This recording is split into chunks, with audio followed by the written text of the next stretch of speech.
Mr. Tirumurti passed out of Vivekananda College in 1982 after completing his PUC and BCom.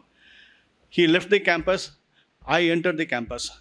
I did my 82, my UG in 82-85. I came in.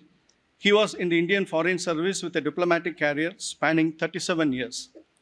He served in Indian diplomatic missions in Cairo.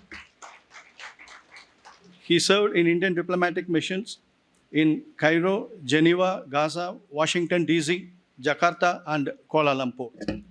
He served as a secretary to Government of India and later as permanent representative of India to the United Nations in New York, when India became a non-permanent member of the UN Security Council. He was the president of the UN Security Council for August 2021. Prior to this, he was secretary in the Ministry of External Affairs in New Delhi and earlier High Commissioner of India to Malaysia. He has also authored 3 books, all interesting topics: Kissing the Heavens, The Kailash to Mansarovar Yatra, Clive Avenue, during the year 2002, and he also wrote one book called Chennai Vasi. I now invite our speaker to address the gathering. Reverend Swamiji, respected principal, distinguished professors and teachers, distinguished alumni, and my dear friends. It's indeed a great privilege to participate in the gathering of alumni of our college. And I thank Reverend Swamiji and the principal for giving me the honor of saying a few words on this occasion. I was also delighted to hear the recollections of Shri R.K. Raghavan, a very distinguished senior in the civil service, whom we have all looked up to. And I also look forward to hearing from others, including my distinguished classmate and very dear friend S.L. Narayanan. At the outset, allow me to pay my respects and namaskarams to all those who had taught me in these hallowed portals of the college, and all those in the college who accompanied me in my journey between 1978 to 1982. I was benefited, on the one hand, by some of the finest professors and teachers who taught with great commitment and dedication. And on the other hand, by some of the finest friends one could have ever hoped for.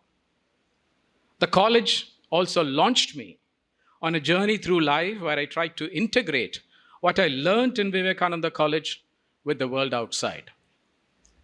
Friends, it's almost impossible to capture the depth and the extent of impact Viveka had on my upbringing as a youth and later my conduct in life. I have an example which I have actually mentioned before on how studying in Viveka helped me. Many of you may have answered a right question wrongly, but it was Vivekananda College which taught me to answer a wrong question rightly. And this was at a very crucial time when I was taking my IAS exam, which is the UPSC exam. Since I did BCom in Vivekananda, I had taken commerce and accountancy as one of the 2 subjects in the IAS exam. Unfortunately, that year, the questions in commerce and accountancy were wrongly set. Thanks to this very fatal error in the wrong questions coming to us, many around India who were taking this particular exam did not get through the IAS exam. But thanks to the thoroughness with which my teachers had taught me, I managed to be among the few to detect these errors in time and get through the paper. So this set me on a career in the Indian Foreign Service, and I have much to thank my teachers for. While all of us, alumni, gathered here would certainly have drawn inspiration on many occasions from Sri Ramakrishna, Swami Vivekananda, and the Holy Mother in our personal and family lives, it came as a surprise to me that on many occasions in the realm of foreign policy, I could draw inspiration from Swami Vivekananda. As an example, when I entered the UN Security Council for a 2-year term between 2021 and 2022, I was also the ambassador of India to the UN at that time, what we call the permanent representative of India to the UN. And on the day we took our seat in the Security Council in January 2021, I was wondering what to tell the media that morning, since it was customary to install the flag outside the Security Council and address the media. I was wondering what quote would best capture what India stands for. Of course, I could have quoted numerous luminaries, whether it was Gandhi or Nehru or Ambedkar or Sardar Patel or Subhash Chandra Bose. But I realized that the best quote was from Swami Vivekananda, which captured the ethos of India. And that is the quote which I used when I addressed the media. And I just read it out. Each nation must give in order to live. When you give life, you will have life. When you receive, you must pay for it by giving to all others.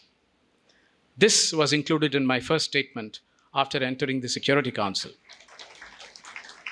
That was the time when the world was reeling with COVID, and India had launched on Vaccine Maitri to ensure that our vaccines reached the smallest of countries.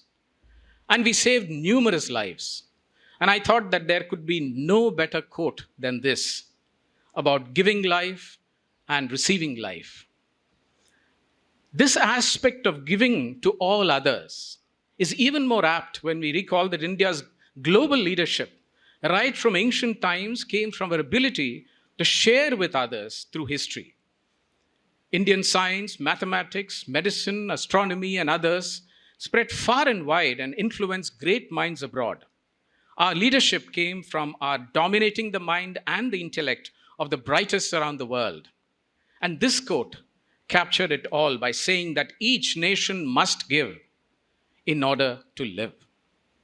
There are many instances when I found Swami Vivekananda very prescient. For example, in his very famous Chicago speech in the 1893 World's Parliament of Religions, he introduced Hinduism to America and called for religious tolerance and an end to fanaticism. And I quote from his speech, "I am proud to tell you that we have gathered in our bosom the purest remnants of the Israelites who came to southern India and took refuge with us in the very year in which their holy temple was shattered to pieces by Roman tyranny. I am also proud to belong to the religion which has sheltered and is still fostering the remnant of the great Zoroastrian religion." Friends, this is still the bedrock of our refugee policy. Apart from the Jews and the Parsis, which he referred to, we have sheltered Tibetans, the refugees from East Pakistan, Sri Lankan Tamils, the refugees from Myanmar, Afghanistan, and many, many others. Swami Vivekananda is widely credited with introducing the West to yoga. And this is precisely what India did on a global scale a few years ago. And we had the 21st of June declared as the International Day of Yoga by the United Nations. And now it has truly caught the imagination of the peoples around the world. Incidentally, 21st June was also the day when I think our college was established. On another occasion, I realized the fact that if one is from Ramakrishna Mission, it opens a lot of doors. I was associated with a very unique event in Kuala Lumpur when I was High Commissioner to Malaysia. Reverend Swami Supriyanandaji had installed a very large and imposing statue of Swami Vivekananda in the Ramakrishna Mission in Kuala Lumpur. And he was very keen that Prime Minister Modi should inaugurate it when he visits Malaysia. So when I visited India in 2015, on the eve of the Prime Minister's visit, I called on the Prime Minister and I requested him to do so, even though his program in Kuala Lumpur was completely packed. He turned to me and asked me why I was so insistent. And I told him that I am an alumnus of the Ramakrishna Mission. and he agreed without a second's hesitation. He not only inaugurated the statue in Kuala Lumpur, but also stayed back to give an inspiring speech to the gathering. And now, at a time when we are facing contemporary forms of religiophobia, and when we have a deadly combination of terrorism, Hindu phobia, separatism, and organized crime coming together abroad, as it has, for example, in Canada, being a part of Viveka helped me in understanding these challenges better. So, friends, as you may have all felt yourselves, there are very many qualities and values one learned merely by being a part of this college and by looking up to our teachers as role models and by having friends who valued friendship more than anything else. It has been a badge of honor to wear the name of Vivekananda College on my sleeve. And after all these years, it's good to come back to my alma mater once again.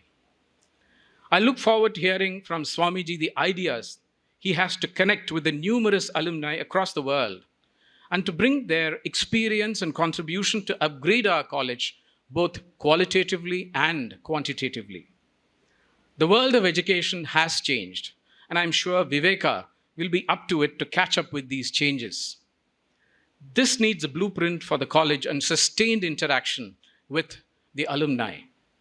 I hope that Viveka will continue this interaction in an organized manner, since many luminaries and stalwarts from this college have not yet been touched by this meeting this evening. So kindly do reach out to them and make sure that this is not a one-off event. Friends, allow me to thank Reverend Swamiji and the respected principal once again for bringing us all together, and I wish the college and its students all success. Thank you.